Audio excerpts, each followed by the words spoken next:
So I read this fascinating story somewhere recently, and it was about how we limit our thinking based on what people impose upon us.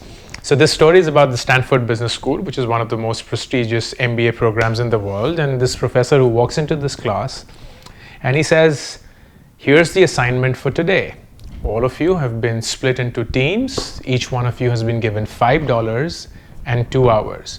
And in these 2 hours, you have to make these $5 into any bigger amount that you can possibly make. And at the end of this exercise, all of you will get a 3-minute presentation slot to share your experiences with the entire class. Now, as you would imagine, most teams were thinking very linearly. They had been imposed upon the $5 and the 2-hour restriction. They started thinking about that, and the usual suspects, they bought lemons and then they made it into lemonade. They bought some balloons, filled up those balloons with air or whatever is it, then they sold those for a markup. The usual suspects, and of course they went to $5 to $25 or $30, $50 and so on. Here was one team that said, we've been given these $5, but it's not a restriction. Because the question is, how much can you actually make in 2 hours?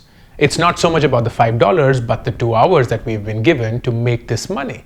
So they did something which is very interesting. They actually went and started calling all top restaurants and reserving on some fake ID or some fake name. And at the end of these exercise, at the end of this calling, they started selling these reservations to people who were actually standing in line outside of these restaurants and trying to get in.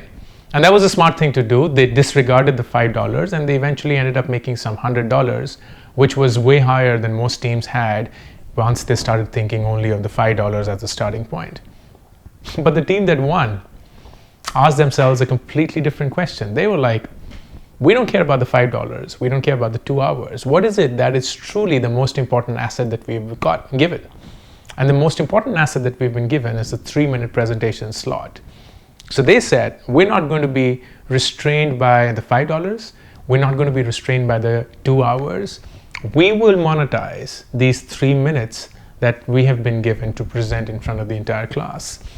So they went to a top recruiter at Stanford Business School and said, hey, how would you like to present to the entire Stanford Business School graduating class and get 3 minutes to do so? How much are you willing to pay for that? And the company said $1,000. And that's what they got. They sold the 3-minute presentation slot to a company that wanted to recruit from the Stanford Business School, and they instead got $1,000 for that. This is a fascinating example for how we are continued to limit our minds, our thinking by what the world imposes on us. We're constantly being told these are your boundaries, this is your limitation, this is what you ought to do, this is what you cannot do, and thus we are stifled by all these boundaries, these limitations. If only we stopped to think and ask ourselves, are these boundaries imposed by us, or are these boundaries that we have imposed upon our own selves, driven by what the world has told us? And only when you get to that point where you start to break these boundaries, these limitations, these conditions, do you begin to see a world that's far bigger than what you were given, what you were born into.